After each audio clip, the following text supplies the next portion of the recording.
Binə qəsəbəsinin 82-ci Binə küçəsi Döngə 8-də yaşayan sakinlər zibil probleminə görə narazıdır. Onlar bildirirlər ki, məişət tullantılarını atmaq üçün uzun məsafə qət etməli olurlar. Səbəb isə məhəllədə zibil qablarının olmamasıdır.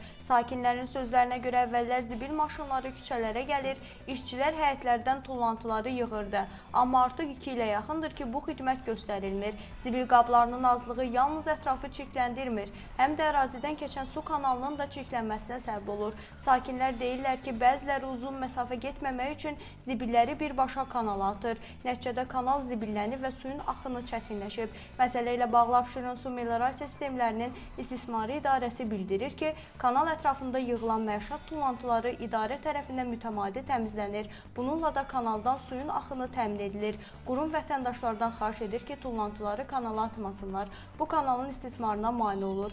Binə qəsəbəsindən olan nümayəndəlik isə qeyd edib ki, ərazidə bir neçə tullantı meydançası mövcuddur və zibillərin daşınması xüsusi texnikalar vasitəsilə həyata keçirilir. Qeyd edək ki, məsələ işıqlandırıldıqdan sonra su kanalındakı zibil artıq təmizlənib.